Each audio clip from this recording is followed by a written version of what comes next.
Buenas noches, hermanos, qué gusto estar esta noche acá.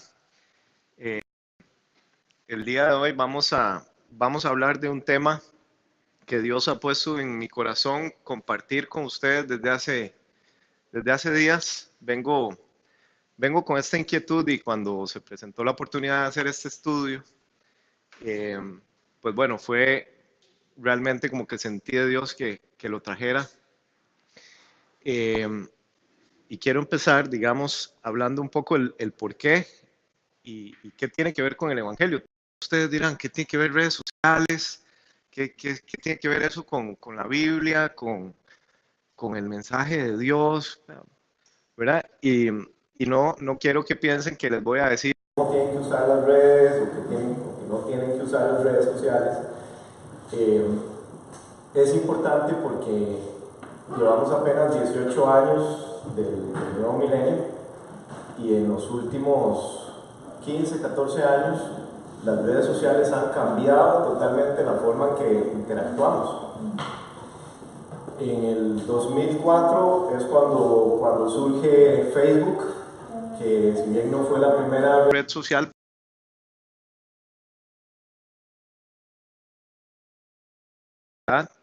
En el 2005 surge YouTube y eso ha venido cambiando en forma dramática la forma como nos relacionamos, el concepto de amistad. Tao, perdón, no sé si puedes apagarme el feedback acá. Gracias. En los últimos años hemos visto un cambio en nuestras sociedades. Hemos escuchado cómo la plataforma de Facebook ha sido utilizada para, digamos, influir en las elecciones de un país. Escuchamos la vez pasada de un pueblo en México que por un mensaje de WhatsApp que se hizo viral, 2 personas fueron linchadas y fueron quemadas vivas por un mensaje de WhatsApp.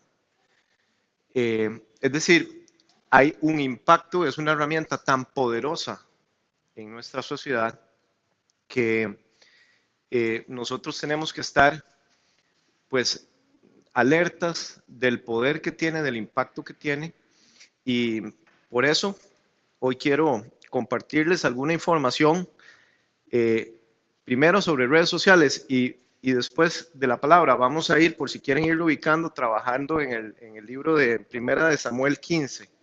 Es el texto bíblico que vamos a estudiar hoy, que va a ser la base que vamos a estudiar. Para continuar, quiero compartirles un, un videito. Vamos a ver si lo puedo jalar acá. Ahí está.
Ok, esa es la versión corta del video que escogí para no hacerlo muy largo, pero es muy fuerte el video, ¿cierto?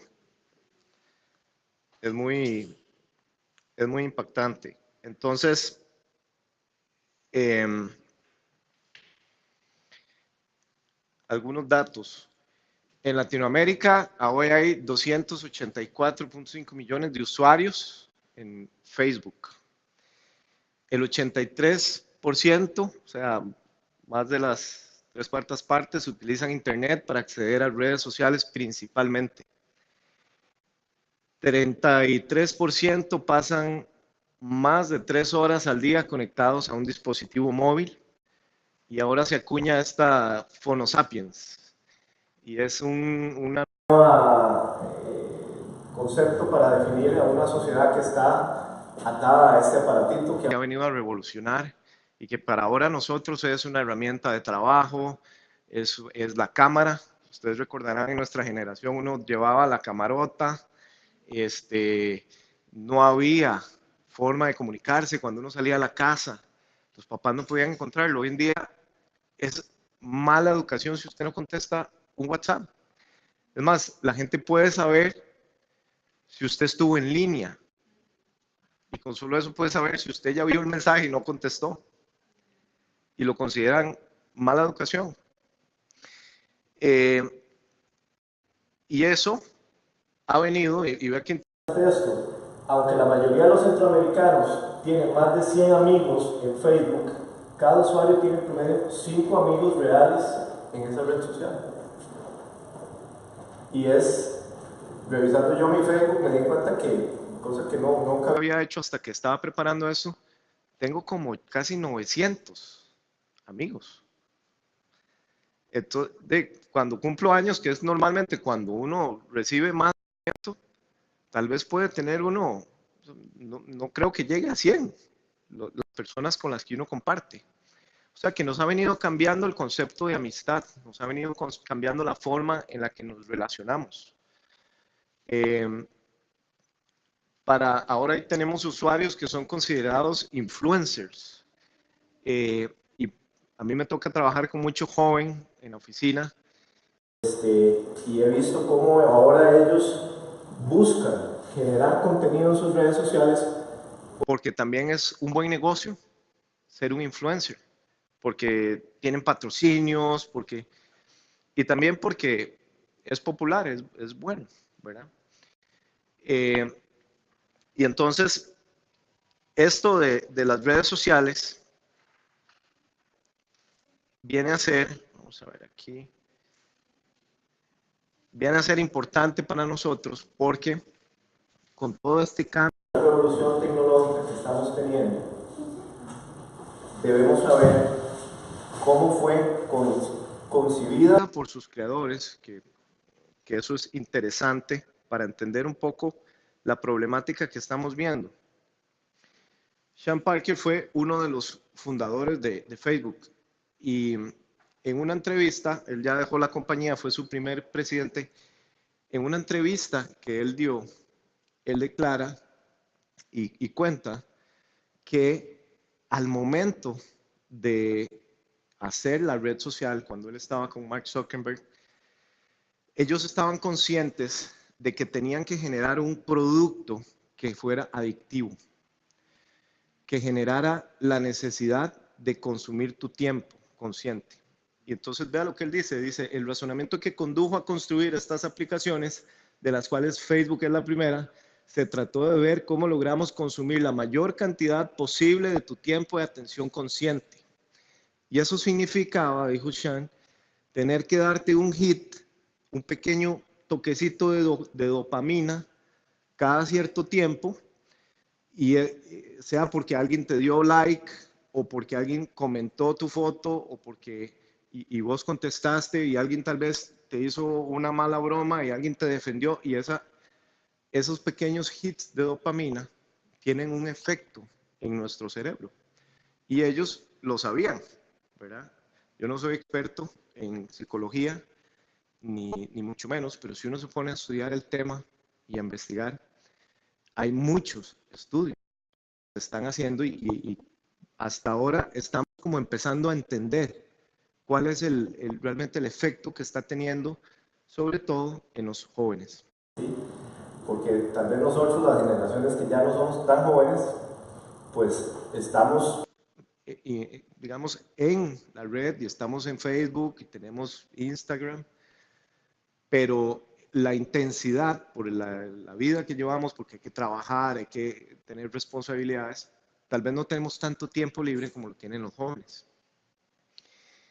Vea qué interesante esto.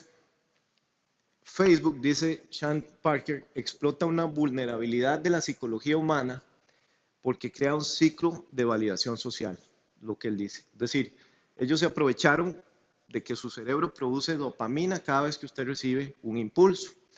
Y eso,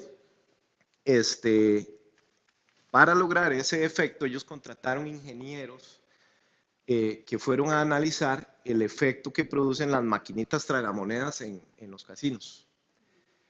Eso se llama en psicología un programa de reforzamiento de tipo variable, que es que usted, el cerebro, cuando tiene, digamos, la certeza de que le van a dar un premio, pero no sabe cuándo, tiene una motivación para estar haciendo. Entonces es el mismo efecto que cuando uno va a la maquinita a jugar y pone una monedita, pierde, pierde y de pronto gana. Gana algunas monedillas y sigue jugando, ¿verdad?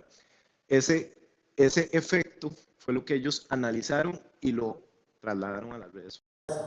posteriormente Facebook adquirió Instagram, adquirió WhatsApp, prácticamente que las más populares, ¿verdad?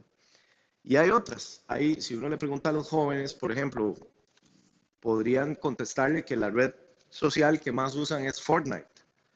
Dirán, ¿qué es eso? ¿Verdad? Y yo le pregunto a un joven, es un videojuego en el cual pueden interactuar.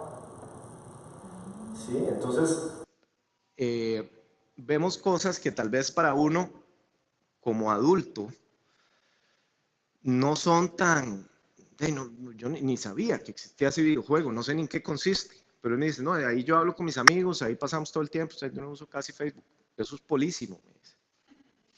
¿Vemos? Y entonces, ¿cuál otra red social? Me dice, tengo Instagram, pero ya mi papá me está siguiendo, entonces ahora uso Vicio. Dice, porque es que ustedes no saben, porque usted está muy viejo, me dice Luis, pero nosotros, desde que yo estoy en el cole, tengo una cuenta falsa. donde vacilo y tengo todos mis amigos y tengo una cuenta oficial. Con la que tengo mis papás y a mis tíos y todo, porque uno no puede tener todo en ambos lados. Entonces, bueno, es un fenómeno en nuestra juventud. No estoy diciendo que son malas o buenas. Yo pienso que no son neutrales, porque fueron diseñadas para generar atracción, para generar adicción. Y eso también, obviamente, En el celular, cuando uno está en una reunión y le llega una notificación de WhatsApp, es imposible a veces no ver. ¿verdad? Como, ¿quién fue? Y ya me llamó la esposa, y ya me llamó aquí el pastor.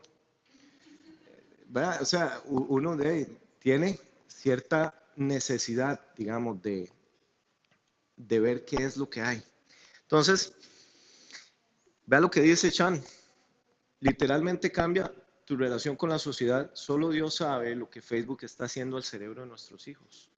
Estamos hablando de la persona que llevó Facebook a lo que hoy conocemos en el 2004. O sea, no lo dijo cualquiera. Lo dijo el que agarró la idea con Mark y le dijo, esto es un hit. Entonces, me puse a investigar y encontré que en el Reino Unido, el último estudio que se hizo se llama Status of the Mind. Esto fue hecho en el 2017. Y es interesante porque el estudio concluye que Instagram, que es la aplicación esta para compartir fotos, puede ser la más nociva o la más dañina para nuestros jóvenes. Vea usted los datos que arroja ese estudio. Según el informe, 91% de los jóvenes entre 16 y 24 Ellos entrevistaron 1.500 jóvenes en el Reino Unido.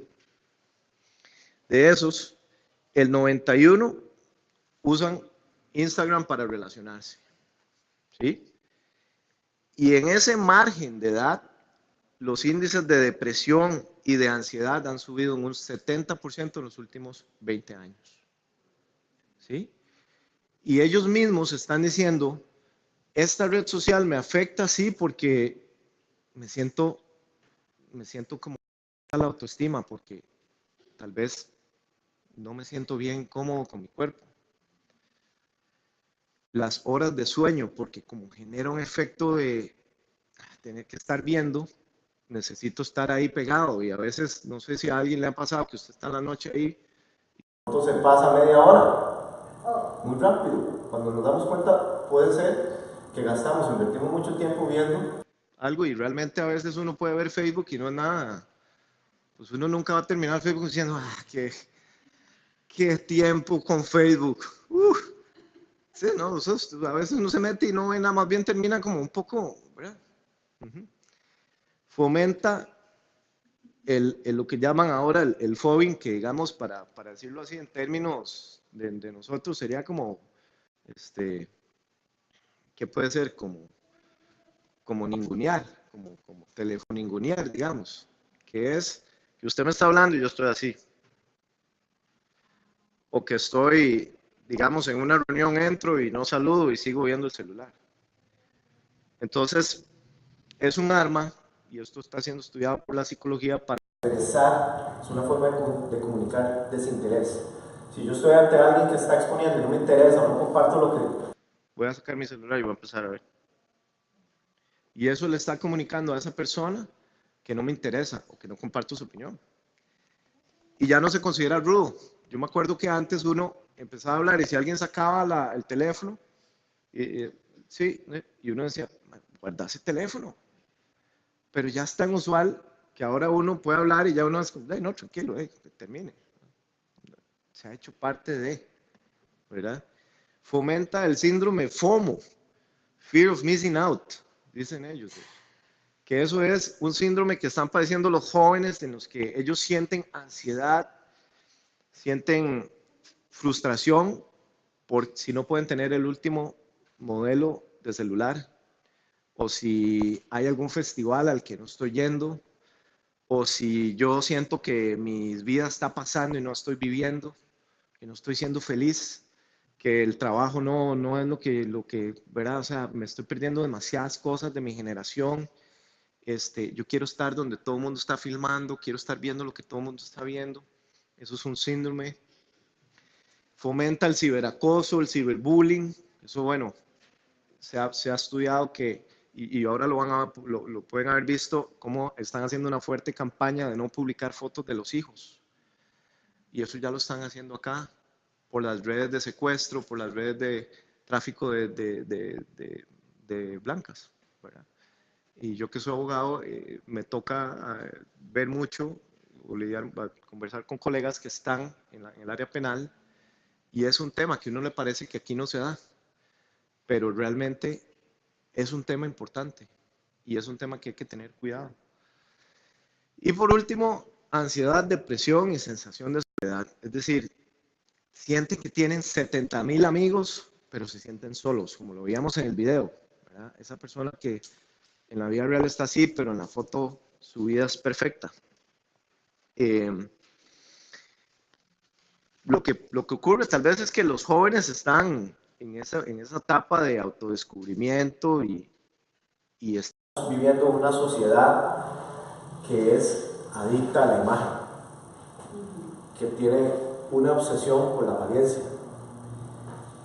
Y cuando vemos que los influencers, los role models, son muchas veces estrellas o deportistas, ¿qué están transmitiendo? ¿Qué están alimentando las mentes, el corazón de los que están ahí? Entonces, vamos a ir al estudio, que es lo que venimos hoy, a estudiar la palabra, para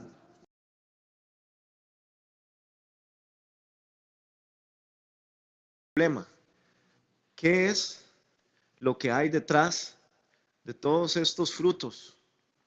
Detrás de baja autoestima, detrás de la adicción a la aceptación, cuando yo necesito que la gente me valide, o el miedo a ser rechazado, el miedo a ser diferente,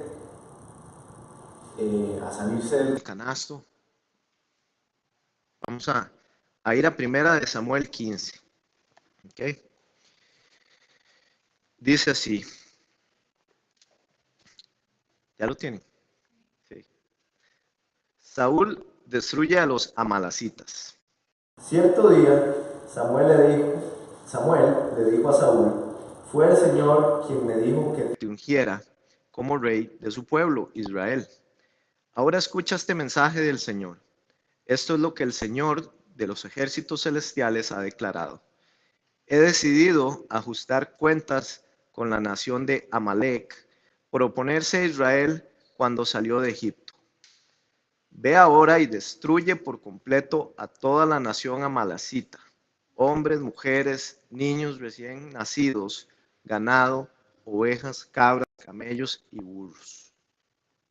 Entonces Saúl movilizó a su ejército a Telaim, eran 200,000 soldados de Israel y 10,000 hombres de Judá.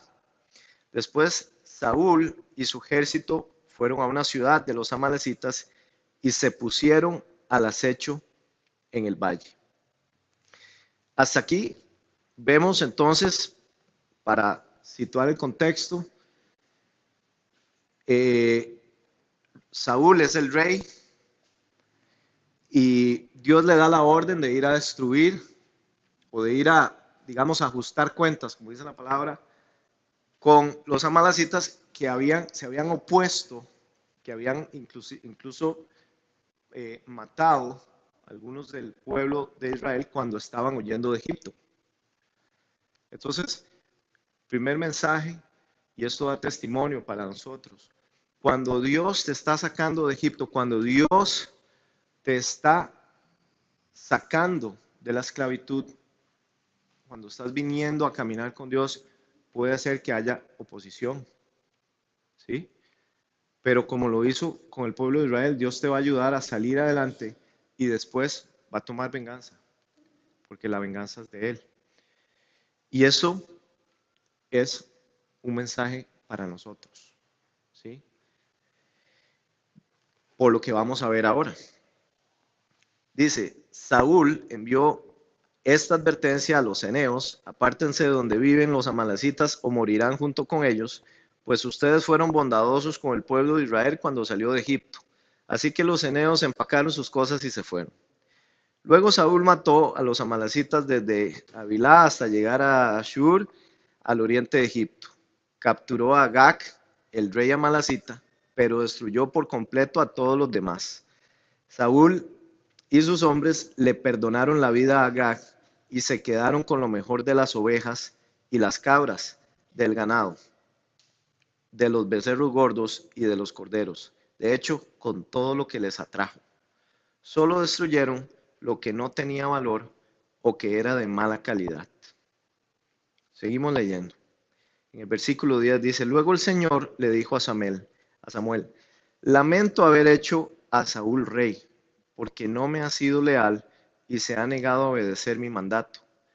Al oírlo, Samuel se conmovió tanto que clamó al Señor durante toda la noche. Hagamos una pausa ahí y contextualicemos. En 1 Samuel 8 vemos que Samuel era el profeta de Dios. Y dice la palabra que él ya había envejecido, ya se había hecho anciano, y entonces nombra a sus hijos como jueces. Pero dice la palabra que no era como el papá. Resultaron que eran que tenían, dice la palabra, codiciaban el dinero y aceptaban sobornos y pervertían la justicia. O sea que eran jueces corruptos como los de hoy día. No es nuevo, el fenómeno no es nuevo. Ha pasado miles de años desde esto y no hemos podido hacer nada para cambiar eso. seguimos teniendo los mismos jueces corruptos en cualquier sistema. Eso se da hasta en los países más desarrollados. De manera que el problema no está en el sistema, el frío no está en las cobijas. Ya vamos a ver. Entonces viene y dice Samuel, como sus hijos eran malillos y todo, los ancianos de la comunidad se van y se reúnen con él y le dicen: don Samuel, qué pena molestarlo. Mire, usted ha sido buenísimo desde que, bueno, desde pequeñito nosotros lo conocemos a usted, don Samuel, qué maravilla su familia, pero sus hijos, nada que ver. Sus hijos son terribles. Nosotros queremos que usted nombre un rey, que nombre un rey, como tienen las otras naciones. ¿Sí? Entonces, dice la palabra que él se enoja, Samuel se disgusta por esta petición, se enoja con ellos. Y va y les dice: bueno, voy a ir a preguntarle a Dios por lo que ustedes me están pidiendo. Yo me imagino que en ese momento seguro ellos llegaron a decirle: ve, es que los jueces solo deciden, pero necesitamos un rey que mande, que ponga orden, que ponga leyes, que fije límites, que vaya aquí, que haga allá. Tal vez fue así, no puede saber el contexto, la palabra solo nos dice: pidieron un rey humano. Y entonces Dios va, Samuel va donde Dios y Dios le dice: haz todo lo que te pidan, porque es a mí a quien rechazan y no a ti. Ya no quieren que yo siga siendo su rey. Desde que los saqué a Egipto me han abandonado continuamente y han seguido otros dioses. Y ahora te traigo a ti de la misma manera. Haz lo que te pidan, pero adviérteles seriamente acerca de la manera en que reinará sobre ellos un rey. Y ahí viene toda la advertencia, ¿verdad? Básicamente de un rey humano, ¿verdad? Entonces, para darles el contexto, estaban en una época en el que todo el poder, por decirlo así, legislativo y ejecutivo estaba centrado en Dios.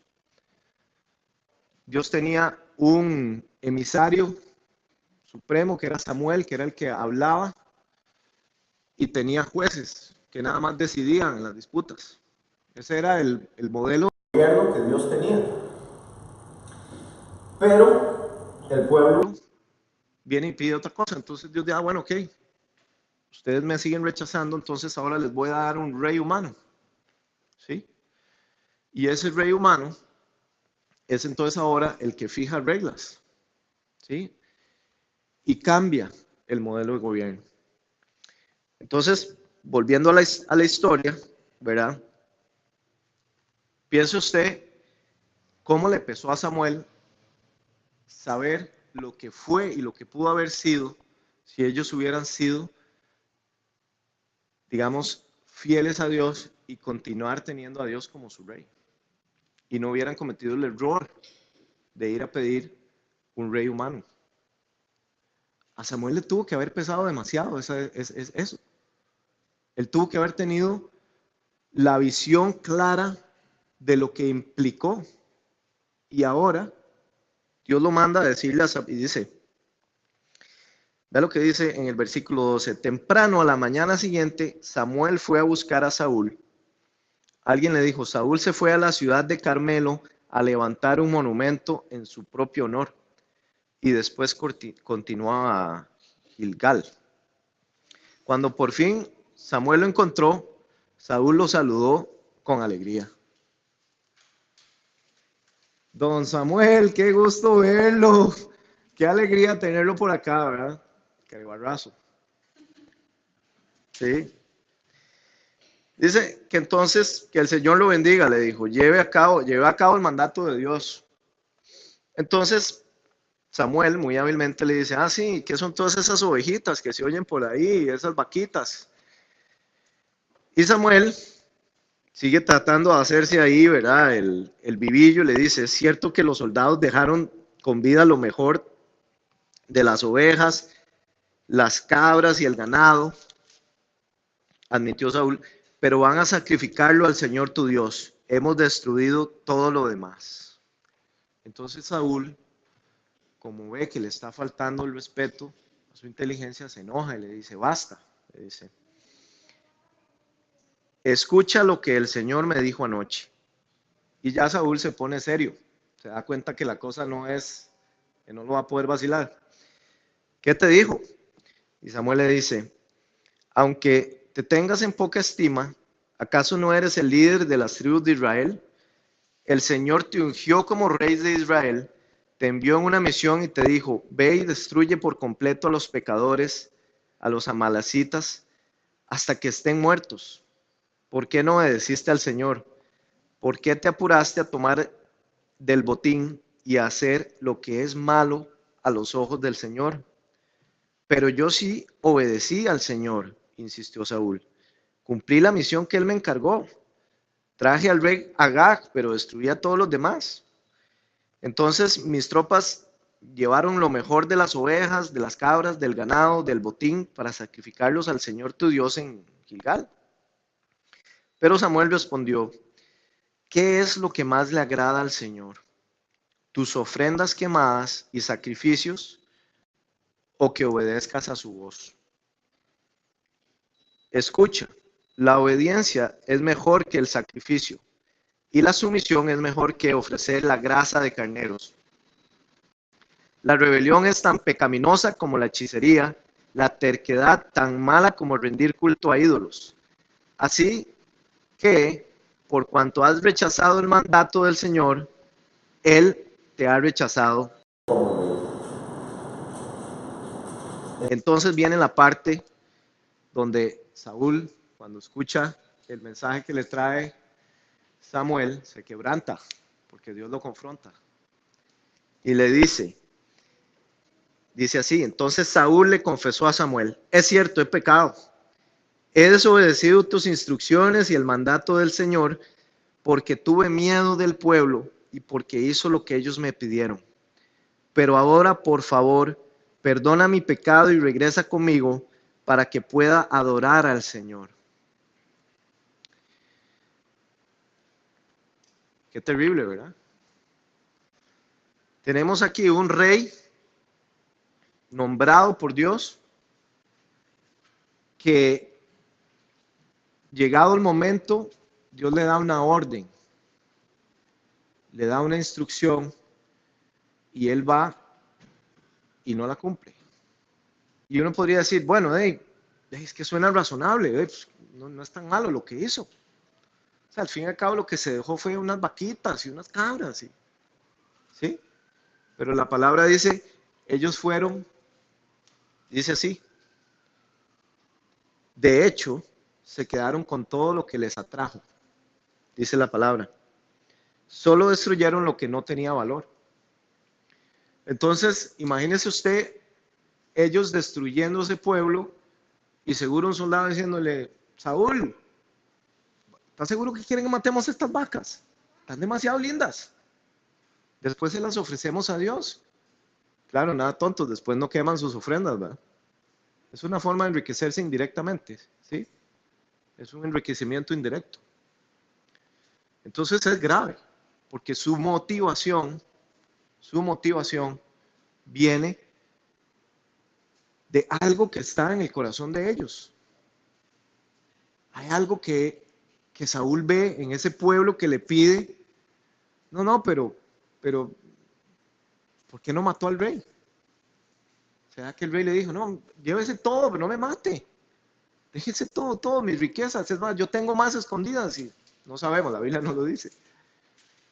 Pero lo cierto del caso es que él le perdona su vida, hasta más adelante, pero ¿por qué? ¿Será que Samuel tuvo miedo a la gente? Miedo al rechazo. ¿Qué había en el corazón de de Saúl, que lo llevó a eso? ¿Sí? Y creo que veamos el problema de fondo. Muchas veces nosotros nos enfocamos en, voy a hacer una analogía para que identifiquemos el problema, como si esto... Pensemos en la vida del cristiano como si fuera un pequeño riachuelo que emana desde la montaña y baja, ¿sí? Muchas veces nosotros nos enfocamos en la basura que está por acá. Nos enfocamos en decir, miedo al rechazo. Era un adicto a la opinión de la... Él quería quedar bien con todo el mundo. ¿Sí? El pueblo tenía codicia por las vacas.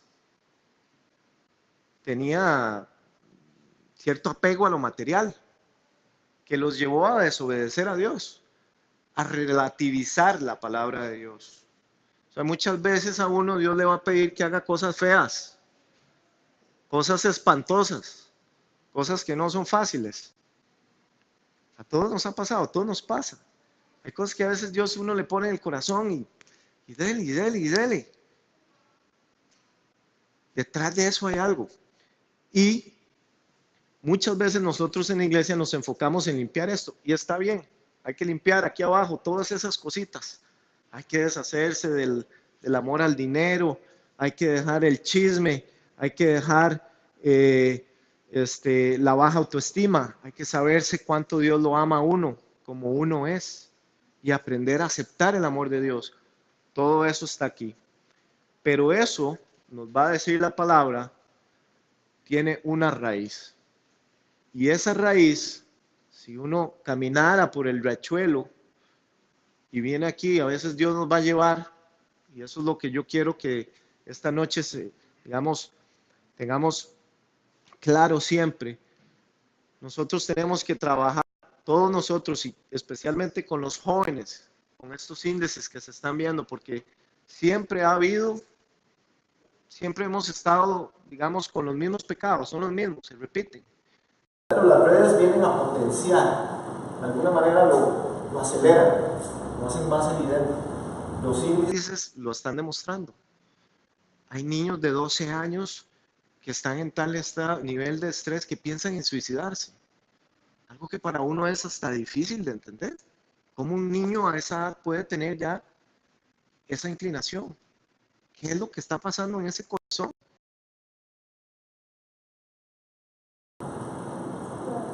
Vea usted lo que dice Marcos 14:15, esto es el maestro hablando. Luego Dios llamó a la multitud para que se acercara y oyera. Escuchen todos ustedes y traten de entender. Lo que entra en el cuerpo no es lo que los contamina. Ustedes se contaminan por lo que sale de su corazón. El problema es el corazón humano.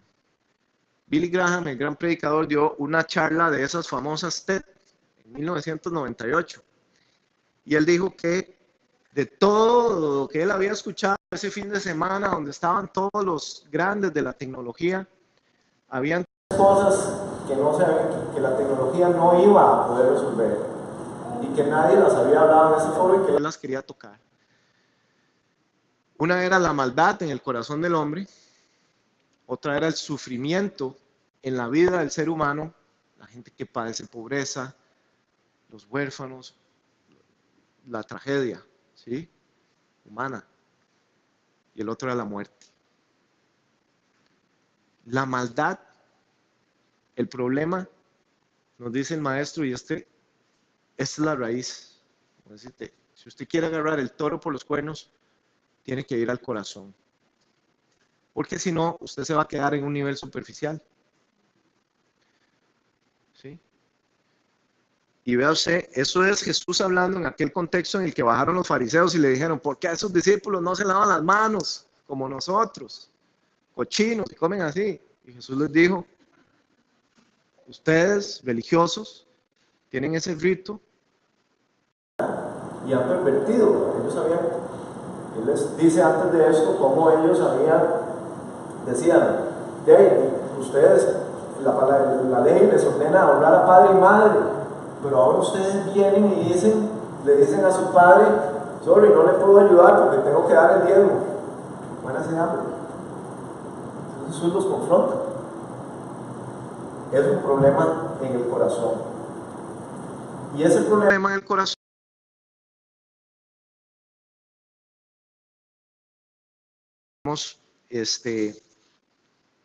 Jesús, y a través de la palabra, trata como la idolatría. La idolatría está aquí, para mí, está definida en Romanos 1:25.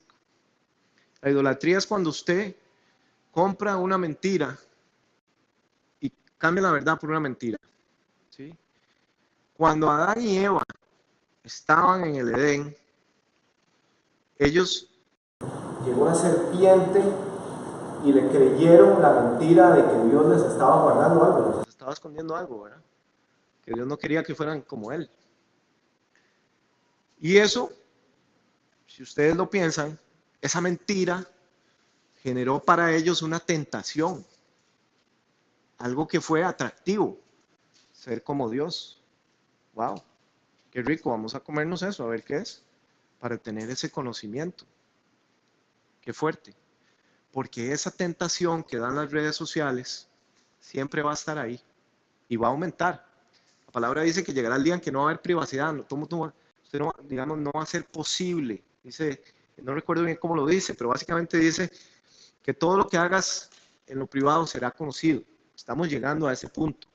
Hoy en día hay demasiada tecnología. Drones, satélites, hay demasiada tecnología, todo es visible. Casi que todos los días vemos videos de robos, de cosas que están sucediendo. Eso va a ir aumentando porque la sociedad se va a ir conectando más y nos vamos a exponer más, ¿sí? Entonces, no es... Los subproductos, como dicen, digamos, los frutos de ese corazón idólatra no sean problema, hay que tratarlos. Pero yo no puedo dar aquí una lista de reglas de cómo usar las redes sociales, por más que uno como papá quisiera. Dígame cómo hago para que, sí, hay principios en la palabra para pues guiarse y hay cuestiones que podemos hacer. Pero en cuanto a nuestros adolescentes y para nosotros mismos, el problema es el corazón, ¿verdad? cada vez que nosotros, digamos, basta con que usted se meta a sus redes sociales y empiece a navegar, y, ¿verdad? Tal vez usted va a empezar a oír esa voz y dice, pucha, mira a fulanito de tal, ¿verdad? Qué bien que vive. Y aquel, pucha, se la tira tan rico y tiene esto. No sé, mira, yo no soy tan bonita. Qué gorda estoy. Empiezan esas voces, ¿sí? O sea, usted cambia el ídolo, cambia el ídolo. Y esa es la voz que el enemigo le va a susurrar, ¿sí? Eso es lo que yo quiero que hoy nos llevemos, ¿sí? Es muy fácil que en nuestros corazones eche raíz un falso ídolo. Hoy no vamos a tratar los ídolos de la época moderna, porque ustedes dirán, pucha. Y ahora no es como antes, ¿verdad? Hacían ahí un becerro, ¿no? Pero hay otros ídolos, el amor al dinero, el estatus. Hay gente que tiene como ídolo su posición social, su confort. Yo quiero estar tranquilo, no me jodan. Yo no jodo a nadie, no me molesten. Quiero vivir feliz. Su ídolo es la felicidad, ¿verdad? Y compran esa mentira porque lo más cierto es que no hay felicidad fuera de Dios. ¿Sí? Vea, si usted se pone a ver, qué curioso. Decía yo, ayer estaba yo viendo una noticia. Neymar, un jugador famoso, gana toda la plata del mundo. No por jugador, por la publicidad. Juega en... Los equipos del mundo. Vive en París. Cualquiera quisiera vivir ahí. ¿Sí? Y dice, no soy feliz, quiero ir a jugar a Barcelona. Quiero cambiar. Parece que no lo es todo, ¿verdad? La plata, la fama, el éxito. Usted póngale el ídolo, el éxito, en los términos humanos. ¿Qué hay en el corazón de este joven que en apariencia lo tiene todo o qué no hay en su corazón? ¿Sí? Hay una sola solución. Jesús. Jesús A diferencia de cualquier otro, fue el único que vino a decir, yo soy el camino, la verdad y la vida. ¿Sí? Él lo dijo así de claro. No hay otro camino, no hay otra forma de llegar al Padre.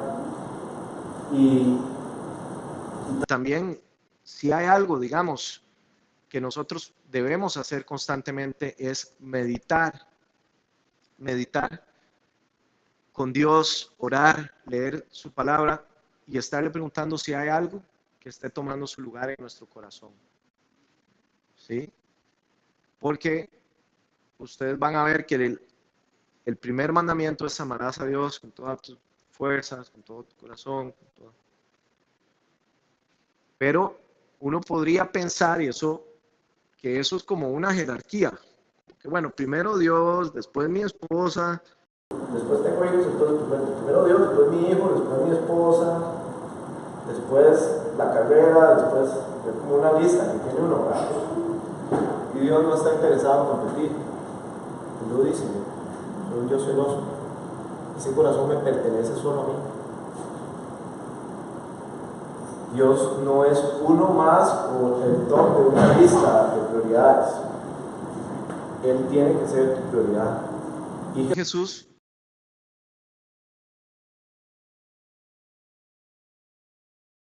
tiene que, ¿verdad? Él fue muy radical.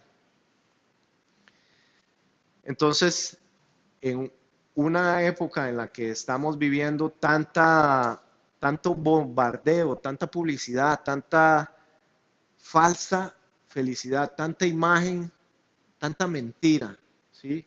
Porque cada vez que usted se mete a redes, el enemigo le va a venir a meter la misma mentira. Qué bárbaro usted, man. Estudiando la Biblia y ahí está la mejenga. Qué bárbaro usted, esto es un aburrido, pandereta. ¿Sí? Son las cosas que se oyen. ¿Usted se imagina si hoy Jesús tuviera un Facebook? Si él viviera aquí, tuviera un Facebook, probablemente si él nos reuniera como reunió a sus discípulos y les preguntó qué decía la gente de él, ¿verdad? Y cuando uno ve la palabra, algunos decían que era un borracho, que era un glotón. Lucas lo dice, cuando él habla sobre Juan el Bautista. Decían que era borracho. Muchos decían que era un hipócrita. Muchos decían que estaba loco. Hoy probablemente la gente diría, ese es un ramacheco, pandereta, religioso, homofóbico. Sí, eso es un peligro de nuestra generación. Dios me ha puesto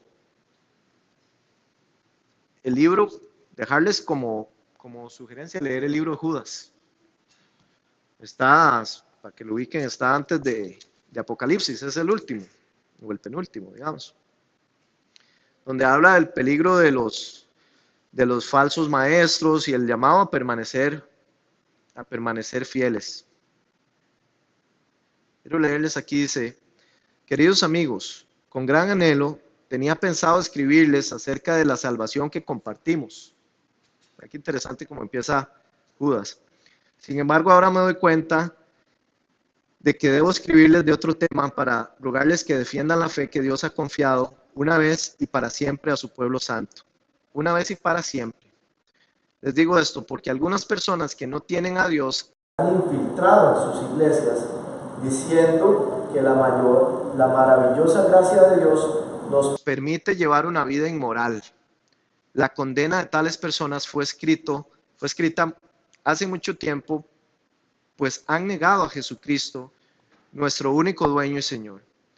Aunque ustedes ya saben estas cosas, igual quiero recordarles que Jesús primero rescató a Egipto, en algunas versiones dice Dios Cristo, rescató de Egipto a la nación de Israel, pero luego destruyó a los que no permanecieron fieles. ¿Sí? Hoy día estamos viviendo un tiempo también en el que queremos tener iglesias cool, iglesias bonitas, que haya mucha gente. Y eso es importante, que la gente venga. Pero hay que dar el mensaje como es. que proclamar la verdad. Y eso es fácil, eso no es fácil, es difícil. Cuando usted va a proclamar este libro, le van a decir anticuado, retrógrado. ¿Cómo se le ocurre basar su vida en un libro que tiene más de 2000 años? Es imbécil. Escuchado con esos términos, así de diplomáticos. ¿Sí? Hay que ser fieles y valientes y darles las herramientas a los jóvenes para que salgan a defender esta fe. Esto es para el que quiere. ¿Sí? Para el que quiere, que hay felicidad, hay alegría, hay realización, hay todo, tiene un precio. ¿Sí?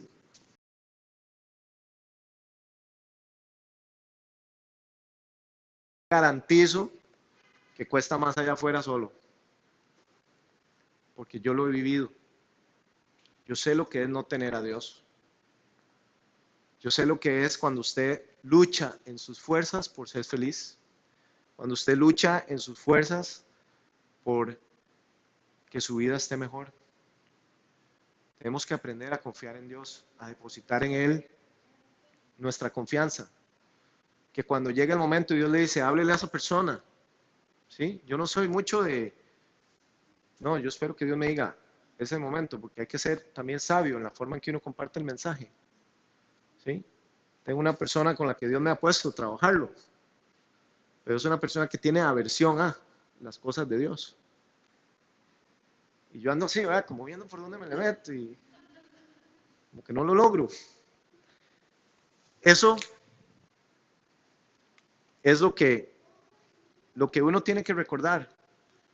Si yo dejo de examinar ante Dios mi corazón, de pedirle a Dios, examina mi corazón, como hacía Saúl leyendo sus salmos, que no haya nadie delante de ti, ¿sí? Que no haya ningún ídolo. Si hay algo que se está entronando de mi corazón, aquí en la Biblia están los ejemplos. Desde Éxodo, Dios viene diciendo, no te hagas un ídolo, porque yo soy un Dios celoso, ¿sí? No se olviden de Sodoma y Gomorra ni de las ciudades vecinas, las cuales estaban llenas de inmoralidad, de toda clase de perversión. Esas ciudades fueron destruidas con fuego y sirven como advertencia del fuego eterno del juicio de Dios. De la misma manera, estos individuos que pretenden tener autoridad por lo que reciben en sueños, llevan una vida inmoral, desafían a la autoridad y se burlan de los seres sobrenaturales. Pero ni siquiera Miguel, uno de los ángeles más poderosos, se atrevió a acusar al diablo de blasfemia, sino que simplemente le dijo que el Señor te reprenda. Esto ocurrió cuando Miguel disputaba con el diablo acerca del cuerpo de Moisés. Este es un pasaje profundo. Pero esa gente se burla de cosas que no entiende. Como animales irracionales hacen todo lo que les dictan sus instintos y de esta manera provocan su propia destrucción. ¿Qué aflicción les espera? Pues siguen los pasos de Caín, quien mató a su hermano, al igual que Balaam, engañan a la gente por dinero y como Coré, perecen en su propia rebelión. Entonces, es un poco fuerte cerrar este mensaje así. Yo quería cerrarlo con un mensaje del amor de Dios. Era lo que tenía planeado, pero Dios no me dejó y me dio esta palabra. Y debo decirle que hasta ahora a las 5 de la tarde estaba pensando si leer Judas. No quería hacer lo que hizo Saúl, a veces uno tiene que hablar de las cosas que son difíciles. La verdad es una. Entonces, quiero dejarlos ahí con esta reflexión. Cuando Jesús terminó, le dijo, ahora ve a aguas más profundas y echa tus redes para pescar.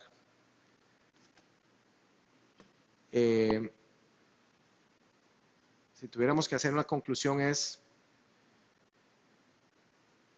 nada nuevo bajo el sol, dijo Salmón. ¿Sí? Ya han habido otras revoluciones tecnológicas, ya han habido cambios, pero el problema del corazón sigue siendo el mismo y la única solución te la puede dar la buena noticia del Evangelio de que Jesús vino a esta tierra para entregar su vida por nosotros, para que usted pueda tener todo eso que usted anhela, porque Él se lo va a dar, pero en su tiempo. Así que ese es el mensaje que quería compartir con ustedes, y esa es la enseñanza que vemos en cómo Saúl perdió su trono, porque después de eso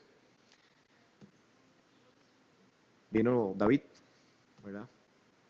Entonces, bueno, muchas gracias, y vamos a orar para cerrar, Tao.